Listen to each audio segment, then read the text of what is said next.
E aí, meus queridos, tudo bem com vocês? Antes de entrar no assunto, já que esse é o último vídeo da Yasmin sobre esse tema, eu gostaria de recapitular rapidamente tudo que ela convenientemente se esqueceu de responder, começando pelos argumentos que praticamente confirmam que sim, o meu vídeo caiu em decorrência do tweet dela, como por exemplo os prints do feedback das denúncias dos seguidores dela, além do fato de que o perfil do Twitter do Eli também caiu depois de começar a tretar com ela, e principalmente o misterioso fato de que um reupload do vídeo que certamente cairia de qualquer jeito, pois descumpre as regras da plataforma, permanece no ar por mais de meses. Ela também ignorou a distorção que fez dos meus argumentos sobre ter refutado as regras do YouTube e a má interpretação dela tanto do meu título quanto das próprias regras. Em seus vídeos, a nossa querida Yasmin também não deu uma única justificativa para censurar toda e qualquer vez em que um termo relacionado a LGBT era citado. Sendo que nesses mesmos vídeos ela não fez questão de censurar nem os palavrões que ela fala. Bom, no Twitter ela até tentou explicar, mas ela acabou se enrolando toda e caindo em contradição. E lembrando que eu fiz uma pergunta direta para ela sobre esse tema no meu vídeo. Ela também ignorou a confusão que ela fez entre as pesquisas sobre a aceitação legal de LGBTs e o conforto ao se relacionar com LGBTs, e justamente por ignorar isso, ela também acabou ignorando o ponto de que a queda de popularidade LGBT em países mais liberais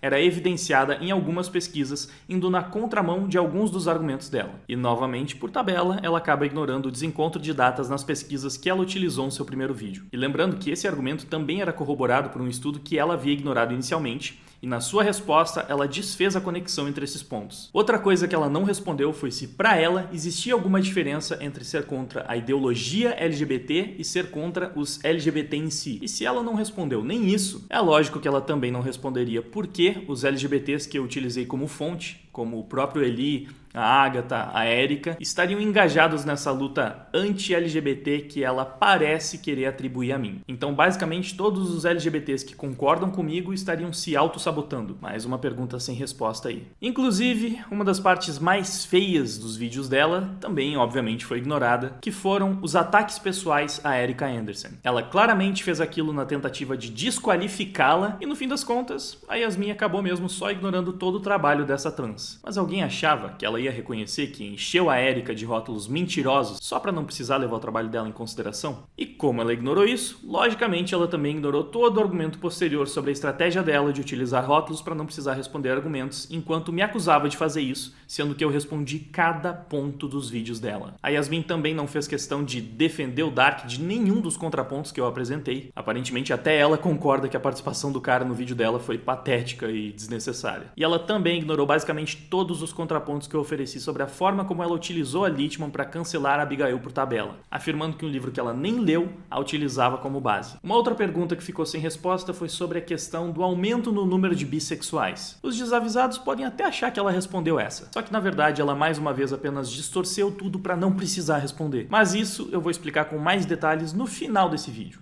Ela também ignorou suavemente a questão dos livros infantis com temática trans e o exemplo que estava lá no meu vídeo original do rapaz gay que questionou um cara aparentemente hétero, mas que se considerava queer. E é claro que ela também não deu uma única explicação sobre ter visto na minha live que eu faria um vídeo aprofundando o tema, mas decidiu ignorar isso para ficar me atacando e dizendo que eu não li as fontes dela ao vivo. Aliás, essa minha pergunta sobre a forma como ela ignora os pontos que eu levanto e distorce outros para poder atacar não só foi ignorada, como ficou ainda mais pertinente depois desses dois novos vídeos que ela fez para mim. Fora tudo isso, ela ainda distorceu vários pontos, como a gente vai ver logo mais, e ignorou todas as respostas oferecidas pelo Eli e pela Agatha. Ou seja, vocês podem adicionar aí mais umas 5 horas de material não respondido. Mais até. E assim, certamente daria para responder todas essas questões em vídeos até mais curtos se ela não perdesse tanto tempo focando em deboches e erros técnicos só para desviar dos temas principais. Enfim, agora que a gente já viu tudo que não foi respondido, vamos falar sobre os pontos que a Yasmin pelo menos tentou responder. Bem, logo no começo da sua resposta, a Yasmin assiste um trecho do meu vídeo em que eu explico detalhadamente o que é contágio social,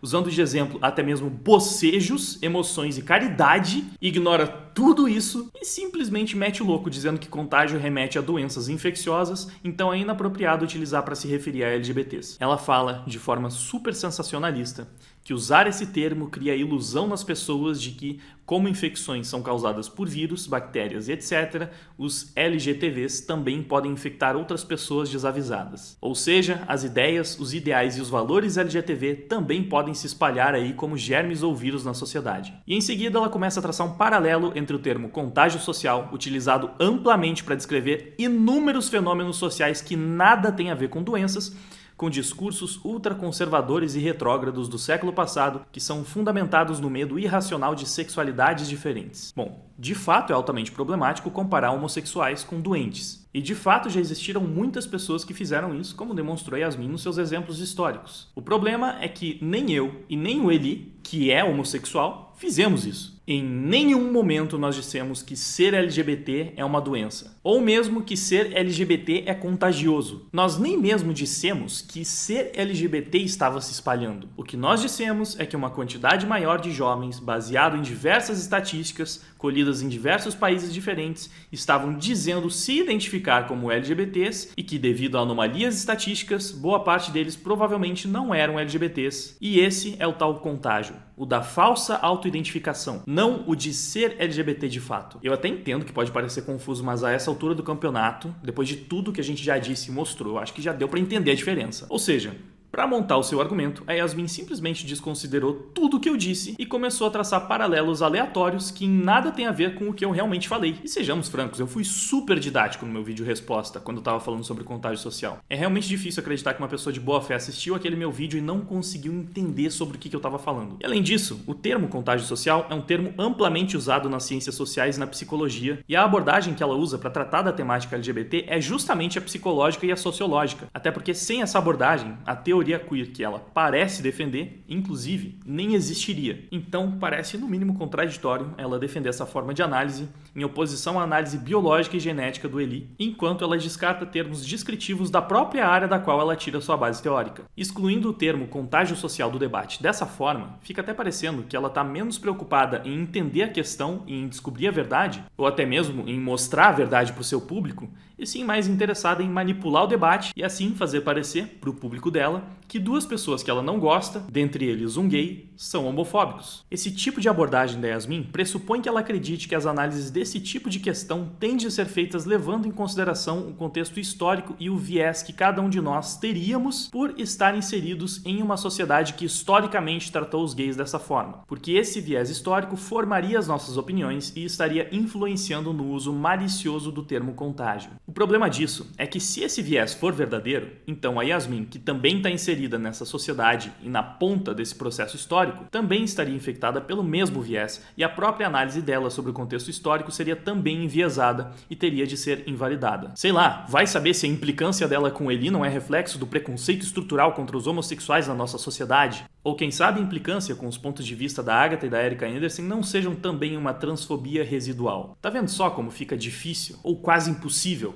prosseguir em um debate saudável pensando da forma que a Yasmin pensa? Ao invés de ajudar a analisar a questão e a chegar na verdade, o que esse tipo de leitura da Yasmin faz é criar uma trilha falsa, levando a discussão para uma direção totalmente diferente da inicial, distorcendo a percepção e manipulando quem está ouvindo para causar uma má impressão acerca de nós e das nossas ideias, que funciona quase como um truque de mágica retórico. Só para você ver quão absurdo é esse raciocínio, caso você leve essa coisa de busca pela verdade a sério, vamos tentar fazer um exercício aqui e levar esse raciocínio da Yasmin até as últimas consequências. Basicamente, o argumento dela leva para a ideia de que se no passado pessoas compararam LGBTs a doenças, então qualquer palavra que possa remeter a doenças, mesmo que usadas claramente fora deste contexto, estão praticando os mesmos atos de discriminação e preconceito do passado. Então, aparentemente, para Yasmin, bocejos, emoções e caridades podem ser classificados como contágio social, já que ela não rebateu isso, pois não há um tabu em cima do termo contágio para esses elementos. Mas jamais podemos utilizar o mesmo termo para descrever um fenômeno envolvendo a comunidade LGBT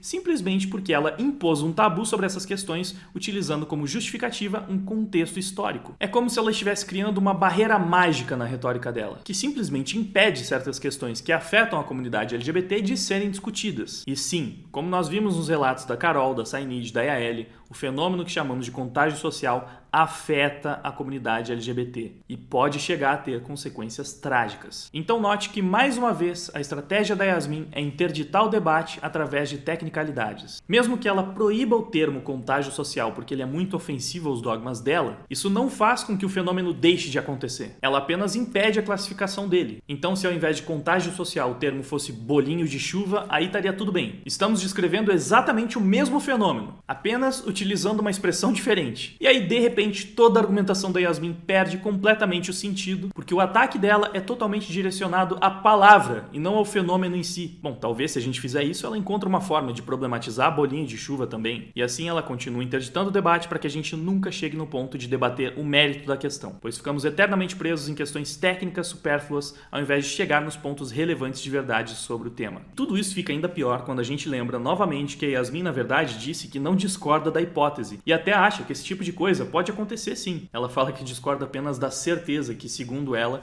eu e o Eli proclamamos. Olha, sinceramente, eu nem preciso responder cada um dos exemplos que ela trouxe de pessoas comparando LGBTs com doenças, porque eu simplesmente não compactuo com isso, como eu já deixei claro desde o primeiro vídeo resposta. Os meus argumentos nunca foram para essa direção, em nenhum momento. Em outras palavras, ela estava batendo em um espantalho e eu não preciso defender o espantalho. Afinal, eu também não tô do lado dele. Uma coisa que eu achei muito interessante notar é que o vídeo que ela fez para rebater justamente os argumentos científicos sobre a discussão foi o menor de todos que ela produziu sobre o tema, e ela ainda passou 15 minutos atacando impiedosamente coisas que não foram ditas por mim em momento algum. Ou seja, enquanto ela dedicou horas para realizar os seus ataques pessoais, na tentativa de esvaziar o debate sério e transformar isso em uma tretinha genérica de internet, ela acabou dedicando incríveis 15 minutos para tentar responder as questões científicas que ela tanto usou para tentar me ridicularizar. Ela se esforçou para desqualificar todo o trabalho do Le Bon, como eu já presumi que ela faria, por ele ter ideias bem tortas sobre outros temas, mas vale lembrar que eu trouxe ele no meu vídeo para explicar de onde o termo contágio social saiu. E eu demonstrei que, apesar dele ter sido o criador, o termo se popularizou e se desenvolveu ao longo da história através de outros pensadores,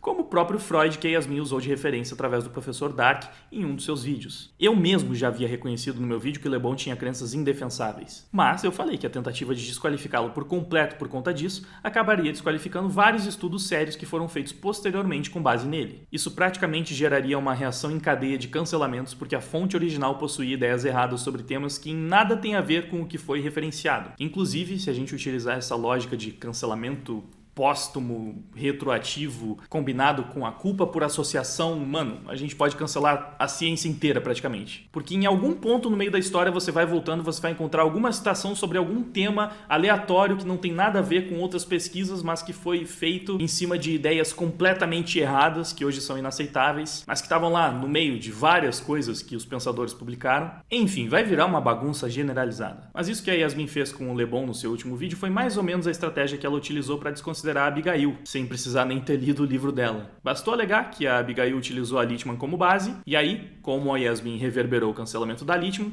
então a Abigail está cancelada por tabela. Então, seguindo nessa linha, provavelmente a Yasmin deveria se desculpar por ter permitido que o Freud fosse citado no seu vídeo, né? Já que ele é um cara que concorda com ideias de um pensador tão problemático quanto o Le Bon. E isso porque aqui a gente ainda nem entrou no mérito do que o próprio Freud, que ela utilizou no vídeo dela, pensava, por exemplo, da relação entre mãe e filho. Ou até as ideias esotéricas e pseudocientíficas de William Haidt sobre portões de energia e sexualidade infantil. Esse cidadão literalmente defendia a criação de apartamentos nos quais menores de idade poderiam se expressar sexualmente sem a interferência dos pais. Então, se fosse para desqualificar as fontes dela, do mesmo jeito que ela faz com as nossas, baseado em ideias que nada tinham a ver com o debate, a própria Yasmin não teria uma fonte sequer restando nos seus vídeos originais. Vamos criar um exemplo aí dessa estratégia utilizada para Yasmin, só para deixar bem claro quão desonesto isso é. Faz de conta que nós estamos tratando do grande pensador clássico Joãozinho, que um belo dia percebeu que o céu é azul. Ele escreveu isso, explicou o fenômeno e acabou servindo como referência para vários outros pensadores que vieram depois e desenvolveram ainda melhor a questão. Porém, como vivia em uma sociedade moralmente muito diferente da nossa, o Joãozinho também disse que odeia gordos, o que faz dele um gordofóbico agora. E atualmente a gordofobia é inaceitável. Portanto, tudo que Joãozinho já disse na vida passa a ser errado e qualquer um que referenciá-lo estará compactuando com um gordofóbico. E nisso, não só a sua conclusão original de que o céu é azul se torna inválida, como todos os trabalhos realizados em cima do termo cunhado por Joãozinho também devem ser desconsiderados. Isso parece racional para você? Parece um comportamento super super científico? Será que o céu deixaria de ser azul só porque Joãozinho era gordofóbico? Pois bem, isso aí é o cancelamento por associação, ou culpa por associação. É um comportamento flagrantemente identitário que a nossa querida Yasmin adora adotar, e que inclusive eu já havia antecipado na minha primeira resposta. E mesmo assim ela acabou indo por esse caminho, pois claramente ela não conseguia atacar o argumento em si. Então ela precisou, como sempre,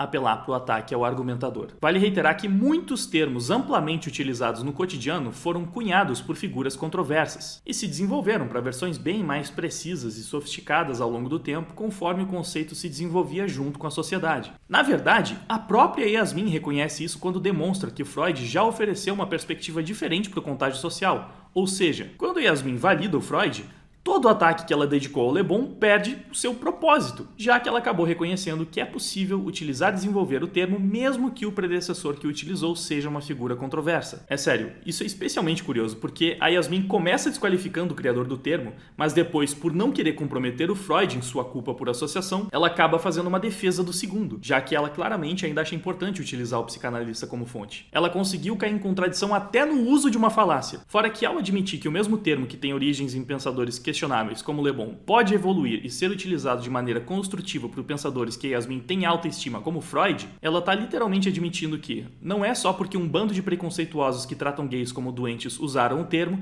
que significa que ele não possa evoluir e ser utilizado em outro contexto para analisar questões que afetam a comunidade LGBT. Pra gente é muito bom que ela tenha feito isso, pois se ela foi benevolente o suficiente para validar o uso de Freud para o contágio social, então simplesmente não tem como justificar a culpa por associação para qualquer outro pensador posterior a Le Bon que tenha utilizado o termo. E vale destacar que em momento algum eu disse que estava utilizando literalmente a definição de Le Bon, de Freud ou mesmo do David de contágio social. Eu apenas estava explicando de onde esse termo surgiu, como ele se desenvolveu e em seguida se tem uma série de estudos realizados em cima do conceito. Vários fenômenos distintos já foram classificados como contágio social e a essa altura do vídeo a própria Yasmin parece já ter reconhecido que não se trata de um termo utilizado para designar necessariamente doenças infecciosas, germes, vírus e etc. É simplesmente curioso como cada parte do vídeo da Yasmin anula o argumento que ela acabou de apresentar. Ela passa toda a introdução do seu vídeo atacando o termo contágio, depois cancela Le Bon por falas machistas e no final valida o uso de contágio social do Freud, reconhecendo que não tem a ver com infecções e demonstrando que não tem problema ele utilizar o termo cunhado pelo machistão de 1841. Só a defesa que a Yasmin fez do Freud já é suficiente para jogar pelo menos metade do vídeo dela fora. A Yasmin também ressalta que o Freud, apesar de adotar o termo contágio social, o utiliza de forma diversa ao Le Bon, trazendo o termo mais para a psicologia do que para a biologia, e inclusive demonstra que o comportamento LGBT não poderia se encaixar nem na definição de contágio social freudiana,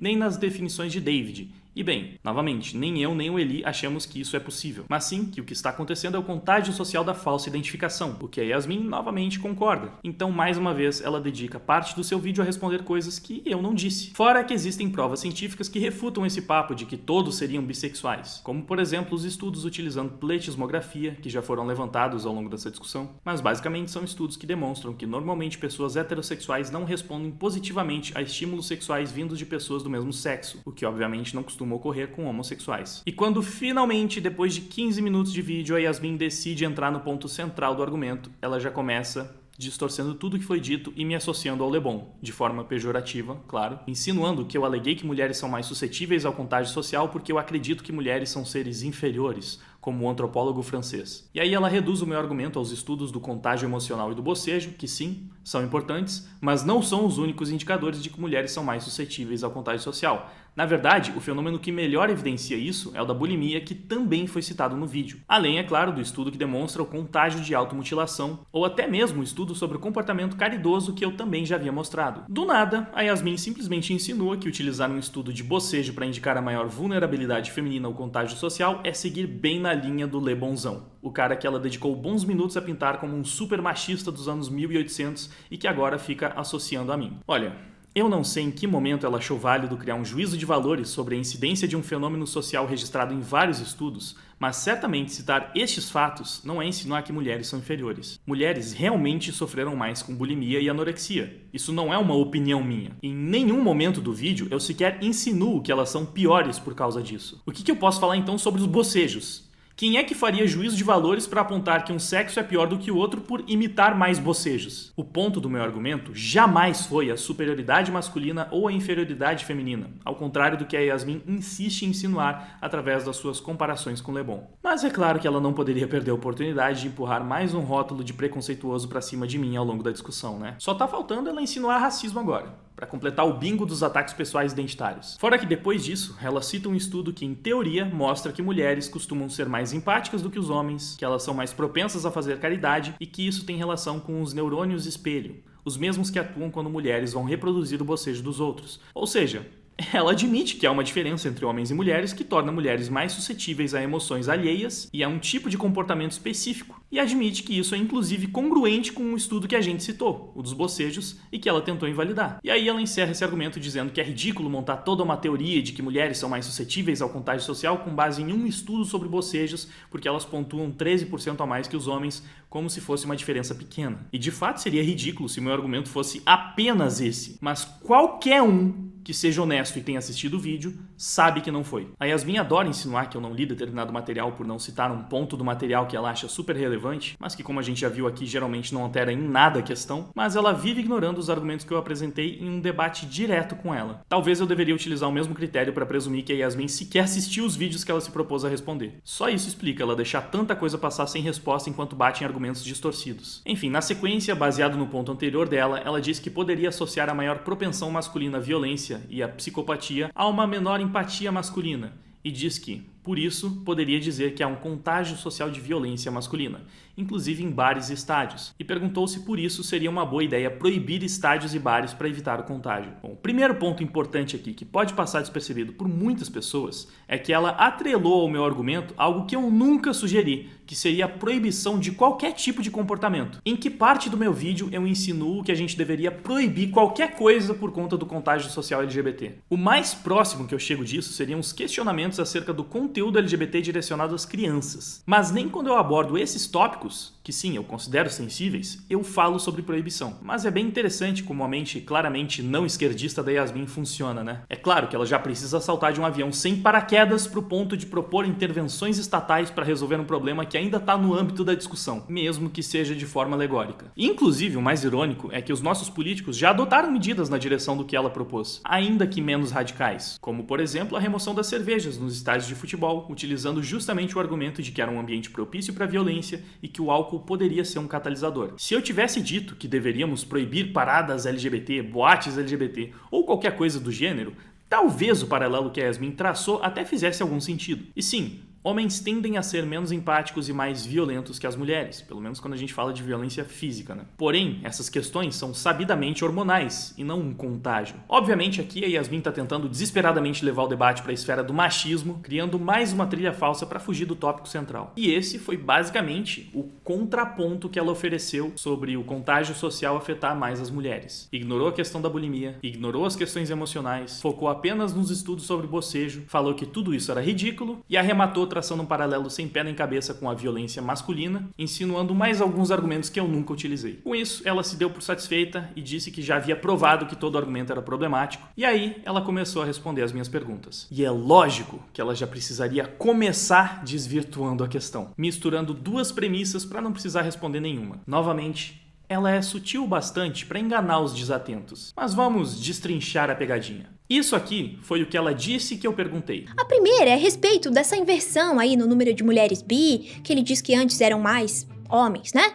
E que isso podia ser uma evidência do contágio social. Isso aqui foi o que eu de fato perguntei. Então, o que explica essa quantidade enorme no número de bissexuais, especialmente entre as meninas, que são pessoas mais suscetíveis ao contágio social? Ué, mas não foi exatamente a mesma coisa? Não foi. Como eu falei, ela misturou dois argumentos para poder, adivinha só, bater em um espantalho. O que eu disse foi que houve uma inversão no número de pessoas trans, onde historicamente nós sempre tivemos mais homens transicionando para mulheres, mas recentemente os números inverteram e mais mulheres começaram a transicionar para homens. Ué, mas como assim? No vídeo você tá claramente falando sobre bissexuais? Eu escutei ali, você falou bissexuais. Sim, porque eu estava falando sobre outro argumento. A minha pergunta não foi sobre a troca de posição entre homens e mulheres no número de bissexuais, mas sim sobre o aumento de bissexuais ser o maior entre todos os LGBTs, com um crescimento ainda maior entre as garotas, mas não que elas ultrapassaram os garotos. Note que eu não falei na pergunta que o número entre homens e mulheres se inverteu. Então, o que explica essa quantidade enorme no número de bissexuais, especialmente entre as meninas, que são pessoas mais suscetíveis ao contágio social, ao contrário do que a Yasmin insinua na sua premissa? A primeira é a respeito dessa inversão aí no número de mulheres bi, que ele diz que antes eram mais homens, né?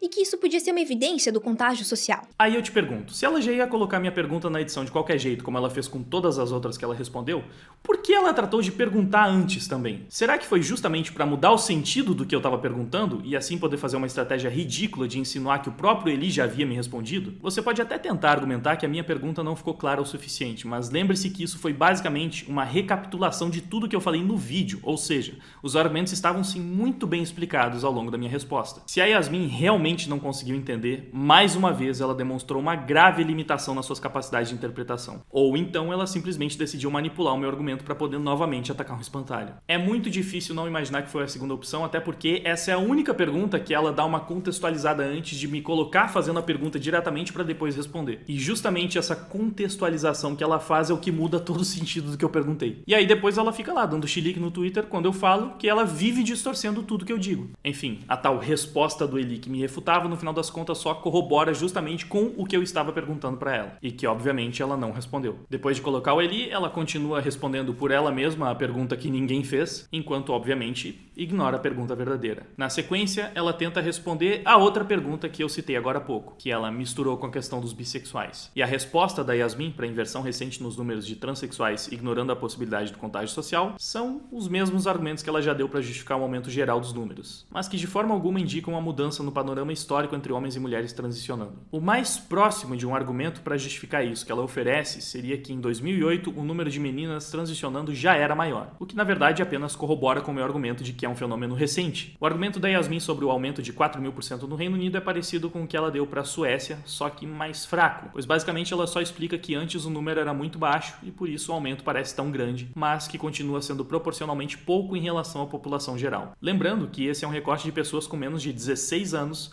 e ela trata um aumento de 77 casos para 2.500 em menos de 10 anos como se não fosse nada. E vale destacar que não são 2.500 ao longo de 10 anos, mas sim apenas em 2019, sendo que em 2018 foram mais 2.400, em 2017 foram mais 1.900. E ela complementa dizendo que nem todos transicionaram, mas sim foram encaminhados para o tratamento, como se isso mudasse o ponto de que a busca pela transição entre jovens com menos de 16 anos aumentou em 4.000% no país, o que, novamente, pode sim ser sinal das falsas identificações e do contágio social. E assim, eu tô falando isso só para constar mesmo, porque o que a Yasmin traz nem é um argumento. É só uma explanação mais detalhada do aumento de 4.000%, que continua sendo um aumento de 4.000%. Ela não tenta, em momento algum, explicar o fenômeno. Ela apenas insinua que o número nem é tão alto quanto parece, traçando um paralelo com a população geral ou com o número total de trans no país. E ela encerra dizendo que mais uma possível explicação para o aumento no número de mulheres sendo diagnosticadas com disforia de gênero é que hoje em dia mais mulheres estão recebendo diagnósticos de problemas de saúde, pois no passado o corpo do homem era tido como referência de saúde. O problema é que um maior número de diagnósticos corretos não explicaria de forma alguma as taxas crescentes de autoidentificação LGBT, já que para autoidentificação não é necessário um diagnóstico. Um outro ponto que merece destaque é que depois de cinicamente ignorar todas as nossas fontes e referências, ela traz um professor, o Damien Riggs, que alega que o gênero de uma criança ou adolescente não pode ser dirigido pela pressão de um grupo ou por influência da mídia como uma forma de contágio social. Aparentemente, a única fonte que deve ser ouvida sobre o tema é o tal do Deming. Bem, vale explicar mais uma vez que a gente nunca disse que é possível mudar o gênero ou a sexualidade de uma pessoa por pressão social, mas que a autoidentificação equivocada sim pode ser induzida pela pressão. Bom, na sequência ela basicamente ignora todo o argumento sobre a má interpretação dela das pesquisas que falavam sobre a maior aceitação de grupos LGBTs na sociedade e continua insistindo que as pesquisas indicam apenas para os argumentos que ela defendeu, sem sequer tocar no ponto que eu levantei. E além disso, ela diz que apesar de em 2018 o número de pessoas que se sentem desconfortáveis com LGBT LGBT ser aumentado, nos últimos anos ele permaneceu estável, como uma forma de desqualificar o nosso argumento. Esquecendo que se o conforto em aceitar a interação com pessoas LGBT caiu em 2018 e depois permaneceu estável, então ele permaneceu no mesmo nível da queda que ocorreu em 2018, e a aceitação não subiu junto aos números de auto-identificação LGBT. A resposta da Yasmin para o estudo que ela decidiu ignorar do Eli foi basicamente: eu não concordo com o estudo, ele foi usado para insinuar que a militância beligerante é que causa problemas, mas isso é só uma visão estereotipada de militância, e na verdade a militância LGBT foi uma das mais bem-sucedidas do século. Ou seja, ignorou um estudo científico enquanto ficou o tempo todo usando a falta de estudos científicos como uma forma de me atacar, simplesmente porque ela quis. Ela não concorda com o estudo, então ela vai ignorar. E isso apenas demonstra mais uma vez que na verdade a nossa querida Yasmin tá cagando pros estudos, especialmente se eles não disserem coisas que ela não gosta de ouvir. A insistência dela no tema é só mais uma forma que ela encontrou de desqualificar o debatedor. Uma simples arma retórica pouco honesta, mas que serve para inflamar o público mais radical que ela possui. E o legal é que, na sua explicação, ela fala que tolerar e aceitar são duas coisas muito diferentes, que foi exatamente um dos argumentos que eu utilizei no meu vídeo, para demonstrar como ela interpretou errado alguns estudos. Mas foi mais uma das partes que ela simplesmente decidiu ignorar. Mais adiante, para explicar a questão da Polônia, ela faz mais um malabarismo mental digno de nota. Ela conta toda uma história para explicar que a descriminalização da homossexualidade no país não foi bem assim, e no final da história, a gente chega no mesmo lugar que estávamos no princípio. No máximo substituindo descriminalização por não criminalização. E depois, ela curiosamente utiliza o exemplo da França, que também simplesmente instituiu um código com uma não criminalização e o tratou como uma legalização. Por que para a França vale e para a Polônia não? É mais uma das perguntas que você vai ficar sem resposta. Bem, nós já meio que concordamos no ponto de que aceitar uma prática é diferente de concordar com ela. Se os poloneses decidiram não criminalizar a homossexualidade, mesmo não sendo favoráveis à prática, já denota um certo grau de liberalismo nesse sentido por parte deles. É uma questão simplesmente óbvia. A grande questão aqui, que era o que eu queria destacar com a minha pergunta, é que a Yasmin segue sem fazer distinção alguma entre os LGBT enquanto indivíduos e a ideologia LGBT. Ela não consegue conceber que é possível ser a favor de um e contra o outro ao mesmo tempo, pois ela, para variar, nem arranha esse ponto, mesmo ele estando explicitamente na pergunta. E aí, depois de deixar umas perguntas de fora, ela selecionou a última pergunta para responder no seu vídeo, que é sobre a confusão que ela faz com o argumento do governo conservador influenciar diretamente na aprovação das pautas LGBT. Ela começa dizendo que eu não posso pegar uma única pesquisa para dizer que a aprovação dessas pautas está caindo, mesmo que a pesquisa exista e aponte para esse cenário. Então, basicamente, ela já desconsidera o argumento logo de cara. E ela aproveita os minutos finais para atacar o Bolsonaro, mais uma vez ignorando o argumento central de que a popularidade do governo caiu ao longo dos anos, com a desculpa de que as falas dele não deixam de existir. Bem, isso é lógico, mas se ele está mais impopular, por óbvio, devemos presumir que menos pessoas estão tomando suas falas como algo que deve ser levado em conta, e não mais pessoas, não é mesmo? Sinceramente, se era para dar essa resposta ridícula, era melhor só ter ignorado a pergunta como fez com todas as outras que não soube responder. E ela encerra o seu vídeo relembrando o seu apreço por Olavo de Carvalho, revivendo o apelidinho escatológico que havia me dado e dizendo que espera que o vídeo dela tenha servido para demonstrar para as pessoas que os meus argumentos só servem para aumentar o preconceito contra minorias oprimidas. Ou seja, um monte de jargões manjados identitários. Ela pode perfeitamente ter tirado isso de um gerador de lero-lero automático progressista. Mas infelizmente, minha querida Yasmin, ao que parece, não foi exatamente isso que você conseguiu fazer com horas e horas de ironias, deboches, apelidinhos bobos, distorções de argumentos e ataques pessoais. Eu espero ter usado bem esse tempo para reforçar os meus argumentos iniciais, que de fato não haviam sido tão bem apresentados, e de quebra, escancarar um pouco da estratégia retórica pouco honesta que você utiliza para atacar as pessoas nos seus vídeos. E como essa discussão toda já está bem longa, eu vou me despedindo. Mas antes de ir embora, ainda fica aquela dúvida, né? Afinal de contas, Yasmin, responda pra gente. O que é queer?